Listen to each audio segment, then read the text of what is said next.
brief background. Apart from being in the insurance industry for 16 years, I've been with SunLife since 2016. So later on, I will share with you my health story in terms of my personal background and in relation to SunLife. But before I do that, I'd like to share with you why we are here and who SunLife is in terms of its purpose. So SunLife actually believes that we want to be able to help our clients achieve lifetime financial security and live healthier lives.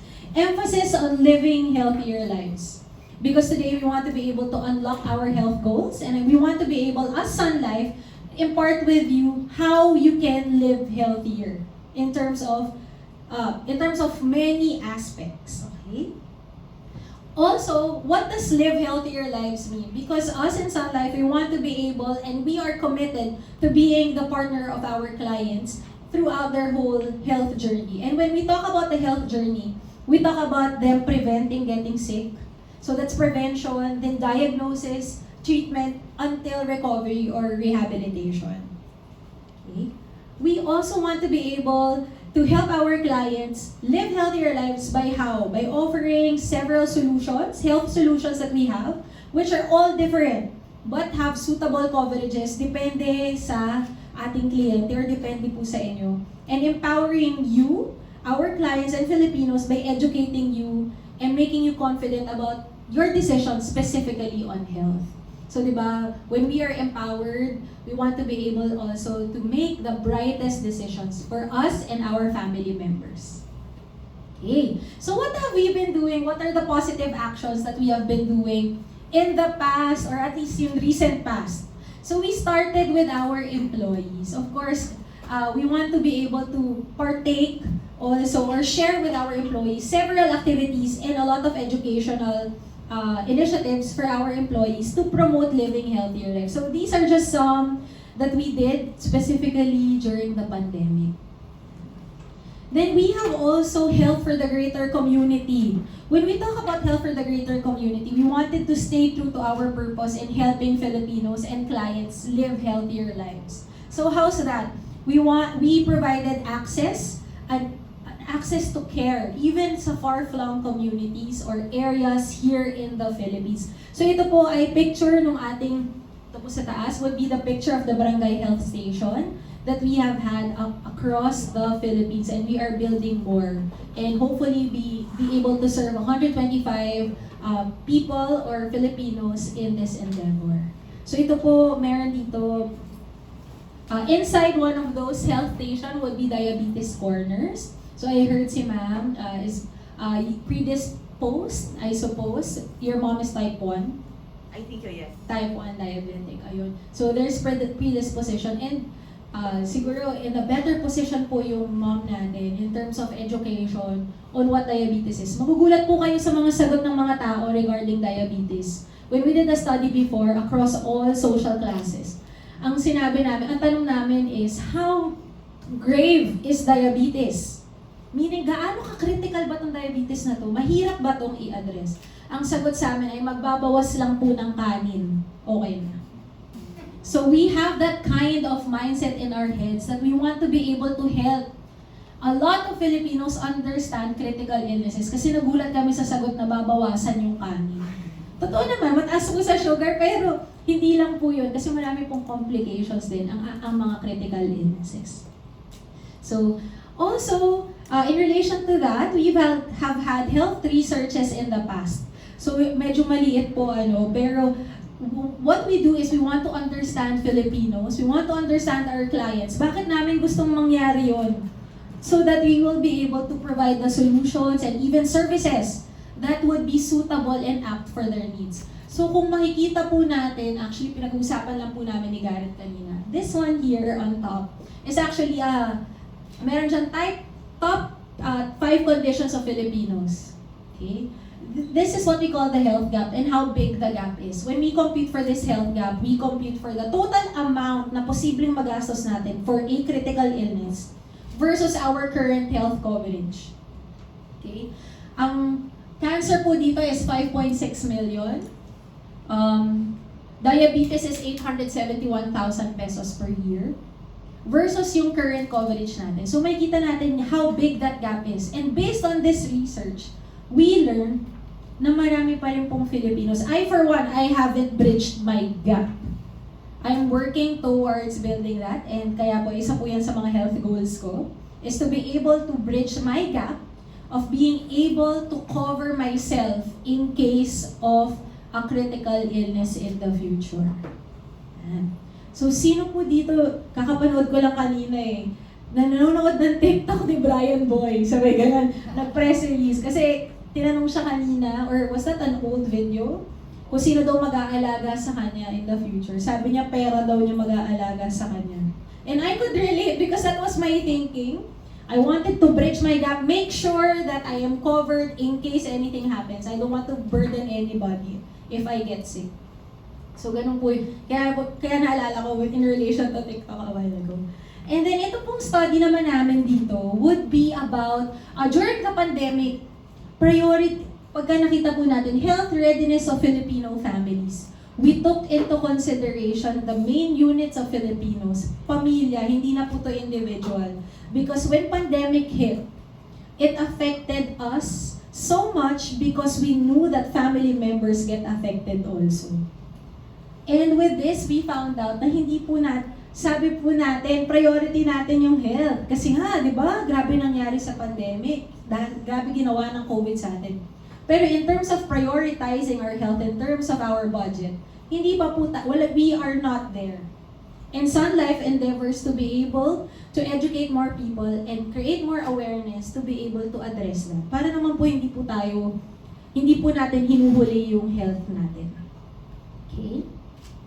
Also, we have had and we still do have a lot of health and wellness client symposia. This is open to the public. We have had several webinars with our partners. We have had with Roche Philippines, Understanding Breast Cancer. For vaccination for immunology as well, we have Pfizer as our partner. We also have Abbott that make us realize the gravity of diabetes. And at the same time, we also have Boehringer Ingelheim for pulmonary diseases. And then also, we have been addressing COVID-19 or creating a lot of noise on how we can address or understanding COVID-19. Nung time po na, kung papansinin po natin yan, SunLife has been doing this since 2020 at the height when nobody could explain to us what COVID-19 was. And we were able to get a very good speaker. And we have been doing this because, bakit namin nga ginagawa yun? Because we want to be able to educate everyone so you can confidently make decisions, the right decisions for your health. And also, we have had several wellness events. So ito siguro would be one of the most famous or popular that we've had, which is Sunpiology, which is actually an annual charity sporting event. Okay, with Piolo Pascual. And in the past, during the pandemic, meron naman tayo pero virtual version. And you would see that this is to help kids and adults, even if you're indoors, to stay active pa din. So it was still ongoing. And what do we do with funds? Of course, itong Sunpiology is not just for the public, but also for our foundation. We help the Hebreo Foundation, and at the same time, we also donated to ISDFI, which is your Institute of Diabetes Foundation Incorporated. And we were able to build our nutrition lounge, our nutrition kitchen, and at the same time, our gym, our fitness center with them. So talagang yung endeavor of SunLife is not just for education, not just for health, but also for wellness. Yan. What else? Okay, let me invite everyone this coming Sunday. We still have our SunLife Cycle PH happening in Vermosa, in Cavite. You can still register to this event because this event will promote active lifestyle among Filipinos, among all ages and skill set. So, ako na hindi nagbabike, pwede kasi among all skill set. Yes, pwede naman po. Pwede pa po tayo and among all ages. All ages, we mean it because even last April 16, we had a bike camp for kids where they were taught how to they were taught about bicycle etiquette and how to proceed with the bike or the cycle PH on April 23. Yeah. So hope to see you there also on Sunday. So syempre, as an insurance company, we've been providing health solutions since time immemorial. We have had term products, meaning products that cover you for the moment or temporarily. And then we have whole life products. With our whole life products, this is the new generation products already because we have incorporated having to be with our clients during their whole health journey, even prevention. Plug ka na po si Goel natin. Goel.com.ph is actually our prevention piece wherein we provide health and wellness content. Nutritious recipes, workout videos dyan po sa loob, informative webinars, and exciting promos and perks. And these 4 products, if you purchase or if your clients have Sun Fit and Well, Sun Cancer Care, Sun Senior Care, Sun ICU Protect, they become a gold member of GoWell. Okay? Ito pong mga produkto na to, they can be very intimidating kung titignan. Pero pagka tinanong po natin, at the end of the day, we should be able to know our goal. Okay? Ako, ang goal ko is to be able to come up with 10 million pesos for a critical illness. In many ways. So, ilang produkto yan ito? Pwede akong bumili tig-isa na mayroong critical illness and to be able to come up with my 10 million. So, that's my health goal. Meron po, pwede naman ang ating goal would be to be able to pay for any hospitalization. If I get hospitalized, nobody's going to pay for that. Wala po akong HMO. I may be losing my income because I won't be able to go to work. Then this is a plan that you can consider. You can work on making sure na every day, since ang bayad sa akin is 10,000 pesos, I should have 10,000 pesos per day as my cover. So that's my goal. And how do you do that? How can you make sure that you achieve your goal? So in terms of our solutions, of course, the best person that you can talk to would be an advisor. Kasi sila talaga, pag-uusapan ninyo ano yung gusto ninyong marating. Anong gusto ninyong goal? Anong gusto ninyong mangyari in terms of your health? And then they will be able to provide the best advice. Kaya nga po sila, advisor. Best advice for you. Okay? Now, if you would look through our products also, lagi sa akin ang wala namang makukuha dyan pagka hindi ako nagkasakit. Usual contention, ang health insurance daw, pagka hindi kami nagkasakit, hindi ako makaka-claim. Hindi po yun totoo. Okay? So our new generation products, the products here on the right side of your screen, I'm talking about Sun Fit and Well, Sun Cancer Care, Sun Senior Care, Sun ICU Protect. In case hindi naman po kayo magkasakit, but of course we meet the inevitable death in the future, even for death benefit would be 100% of the face amount. So kung ano yung binili po ninyong amount would still be provided to your beneficiaries. Even at maturity at age 100. Meaning kung umabot po kayo ng age 100, makakakuha po kayo ng 100% ng face amount. So kung binili po ninyo ay 1 million, makukuha po niyo yun at age 100. Gamitin niyo po in whatever way that you want. Kung gusto niyo po magpa 100th birthday party, go ahead. Yan. So ganyan po yung produkto natin ngayon. And to be able to share with you more about these products, of course, again, I'd like to encourage everyone to talk to a financial advisor. We're very fortunate that Garrett is here, actually. And he can do that for you. So ito po yung mga produkto natin. So lagi sa akin ang tanong.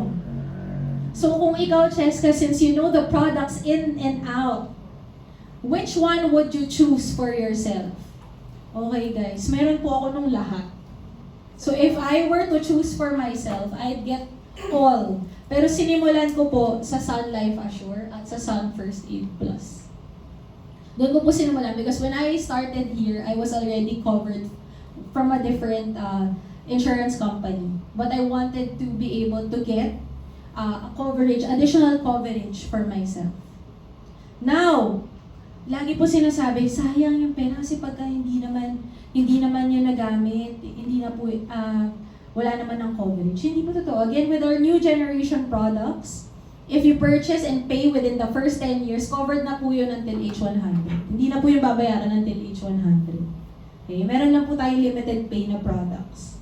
So ito po yun. And we are able to provide solutions like this and options like this. Kasi nga po, iba-iba rin naman ang needs ninyong lahat. Ang mga clients po natin, hindi yan pare-pareho. Hindi naman kami nandito para, hindi, ito yung kunin mo, ito yung sa'yo.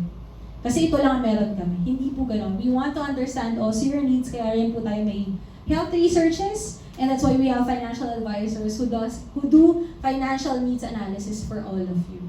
Yan.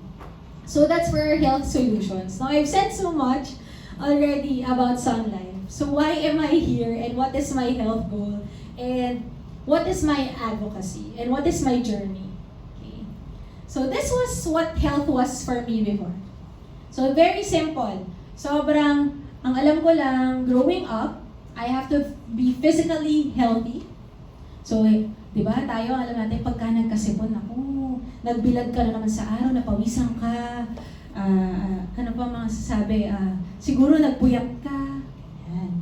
But I want to be physically healthy. That means I was eating right.